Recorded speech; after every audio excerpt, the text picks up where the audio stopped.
Hello everyone, I want to welcome you to this week's webinar. And as always, we're sponsored by Medicus Golf. And we actually have this thing called the Vision Track Pro, which I'm going to use today in this webinar to talk about what we call key number 4 and 5 simple keys. And that's called the Sweetspot path. So we're here at beautiful Tiffany Greens Golf Club in Kansas City, Missouri. We're in our indoor performance center. We also have our outdoor portion of this as well, but this is where we do a lot of our webinars. This is where we do all of our technology training with our players. So what exactly is the diagonal sweet spot path? Well, if we have, and I'm just going to lay this club down, you can see this line right here. Let's say that that is a gutter and this is the roof of a house. So this roof is on a slant.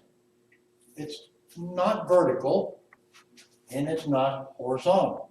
So because it's on a slant, that dictates that the swing moves in 3 dimensions. It moves backward, upward, and inward, but all at the same time. So it goes back, up, and in, and from there it merely goes, from there it merely goes downward, outward, and forward.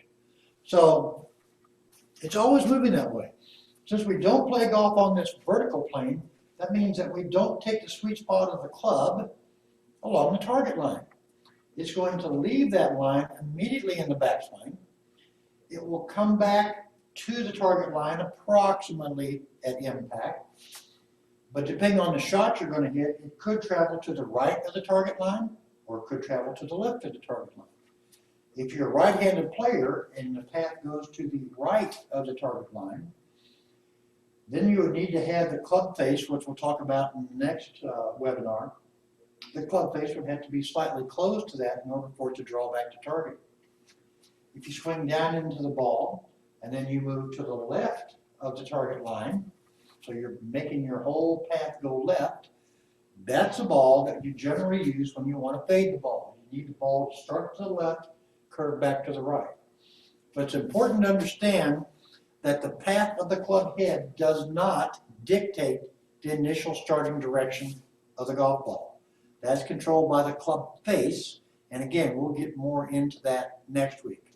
So let's see how this works. So if this represents my target line on the vision track, and I set up to the golf ball, I want to move the sweet spot, and the sweet spot is that area in the middle of your club face. Okay, it's not the size of a quarter, it's not the size of a dime, it's about the size of the end of a stick pin. So from my point of view, as I'm moving this club back along this line, which is called the diagonal sweet spot line or path, as I'm moving back, I may feel like the club head, as I look down, is outside of that line, but from your point of view, you can see that it's directly over this line. When I move it over this line, now you can see that it's actually inside of that. So when we move it back, we're trying to move the sweet spot along the path. There's the back. Now starts the up, and finally the in. So if all we do is move it back and up, this certainly doesn't look like a golf swing. If all we do is move it back and in, well, that doesn't look like a golf swing either. So it has to go backward, upward, inward. Now in the downswing, we've got to get this thing going, so we've got to move the weight left or the weight forward. The club's coming down, it's going to pick up that track again, all the way into the golf ball, and then it's going to exit at the same angle. So you can set this up with a couple of things. This has a little trip lever on it. And if you swing down, you cut across the ball, you're going to hit this lever and it's going to be knocked out of the way. I also like to, when I'm working with players, I like to set up a tee just outside of this. And let's say I'm just going to set a ball out here right now. But if you get players that come up and they're swinging over the top like this, you're actually going to hit that tee or that ball. So it's a good device to help you to swing more to the right if you're trying to draw the ball for a right-handed player. So you want to miss this track if you're trying to get it started to the right and draw it. Now, if you are someone that overdraws the ball, don't want you to feel like you're going to impact and then clipping the lever, because you may be going too far to the right. So you can have too much of anything. You can have the ball starting too far right, ball starting too far left for normal shots. Your path can be too far to the right, too far to the left. All of that can go in excess as well. So how do I get this on this path? Well, as I sit back, again, I'm moving my arms, moving my hands and wrist up. Now I'm going to settle down into a delivery position. So I'm basically going to take it back. I'm going to load my power. I'm going to store it, bringing it down. I'm delivering it along the diagonal sweet spot path. I'm making impact, and the club is then replaning back onto the target side. So let me turn this around so you can see it from the other direction. And it's pretty good right here.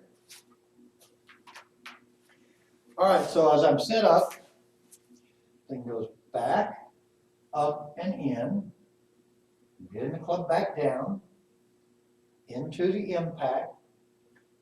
Post-impact, it just goes around and up again. So how can we do some visual checks? If you had a mirror, let's say, but you didn't have a vision track. If you just had a mirror, you can look in your mirror and you can see a couple of things when the club gets down to waist high. So let's say I'm at the top of my backswing, I swing down, I look at my mirror, and the shaft looks like this. Club head's back here. You can see the direction this is pointed. It's pointed off to the right.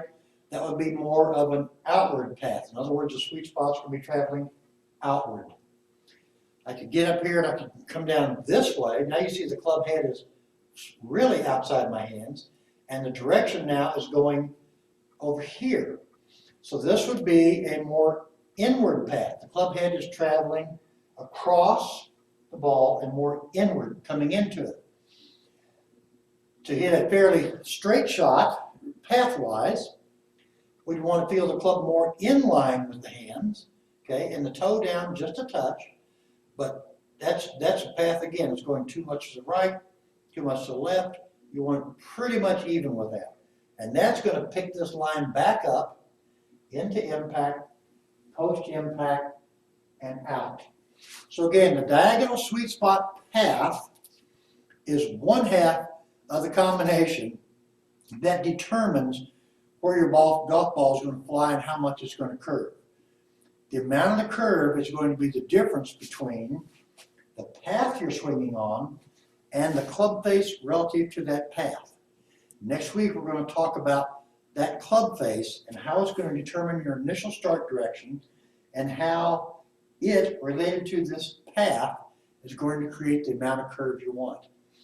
So you will see these all over. In fact, last week at the tour event, there was a picture of Jason Bone on the PGA Tour out having his vision track hitting golf balls on it, because he's working on that feel of controlling that diagonal sweet spot path.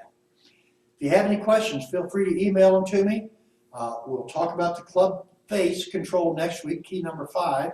But for now, that's all I've got today. So hit them good. If you ever want to give me a buzz or come to Kansas City, just let me know. See y'all.